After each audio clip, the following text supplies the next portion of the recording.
सिंधिया और शिवराज के खिलाफ कांग्रेस ने घोषित किया उम्मीदवार। स्थानीय नेताओं के सहारे बीजेपी के दिग्गजों को रोकने का प्लान। दिग्गजों ने खींच लिए पैर तो लोकल नेताओं पर किया भरोसा। कांग्रेस की तरफ से दावा किया जा रहा था कि वो गुना और शिवपुरी सीट पर सरप्राइज उम्मीदवार देगी। प्रदेश के दिग्गज नेताओं के नाम उम्मीदवारी की दौड़ में चल रहे थे। चर्चा तो यहां तक चल रही थी कि पार्टी विदिशा सीट से कमलनाथ और गुना से दिग्विजय सिंह चुनाव लड़ा सकती है। दिग्विजय सिंह ने तो यहां तक कह दिया था कि अगर पार्टी गुना से लड़ाती है तो वो चुनाव लड़ने को तैयार है, नहीं तो इस बार लोकसभा का चुनाव लड़ने की इच्छा नहीं है। बाद में दिग्विजय सिंह को पार्टी ने राजगढ़ से चुनाव मैदान में उतार दिया। राजगढ़ पूर्व सीएम दिग्विजय सिंह का गृह जिला भी है, ऐसे में वो तुरंत राजगढ़ से चुनाव लड़ने को तैयार हो गए। लेकिन एक बात और साफ है कि राजगढ़ में पिछले 2 चुनाव से लगातार बीजेपी को जीत मिल रही है। ये अब बीजेपी का गढ़ बन चुका है। ऐसे में दिग्विजय सिंह के लिए राजगढ़ सीट भी की लड़ाई आसान नहीं मानी जा रही है और इसी के चलते दिग्विजय सिंह ने ऐलान भी कर दिया है कि वो अपने जीवन का ये अंतिम चुनाव लड़ रहे हैं।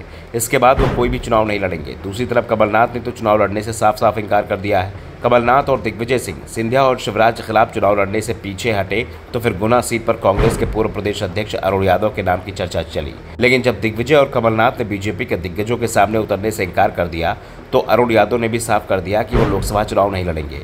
इसके बाद कांग्रेस को स्थानीय नेताओं पर ही दांव लगाना पड़ा है।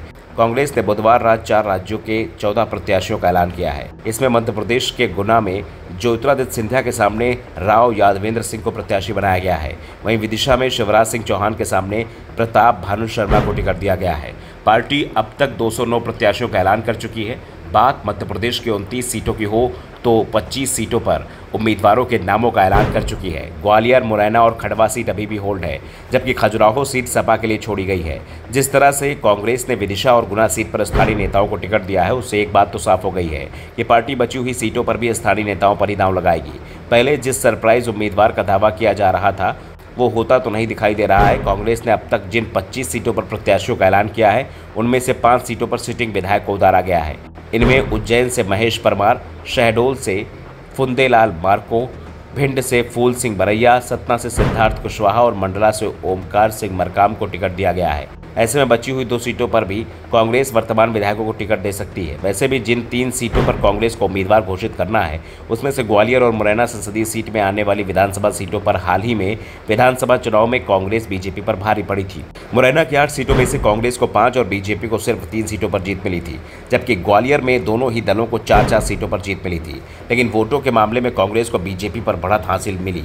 ऐसे में कांग्रेस इन सीटों पर बेहद सोच समझकर फैसला करना चाहती है, क्योंकि पार्टी ये मानकर चल रही कि अगर यहां उम्मीदवार सही रहा और स्थानीय समीकरण साध लिए गए तो ग्वालियर और मुरैना की सीट पर पार्टी को जीत मिल सकती है। ऐसे में कांग्रेस लगातार इन सीटों को लेकर मंथन कर रही है। इस बीच पार्टी की तरफ से अपने स्टार प्रचारकों की सूची भी जारी कर दी गई है, लेकिन इसे लेकर भी विवाद शुरू हो गया है, क्योंकि पार्टी ने एमपी में अपने एकमात्र सांसद को स्टार प्रचारक नहीं बनाया है। ब्यूरो रिपोर्ट, द नव दर्पण न्यूज़।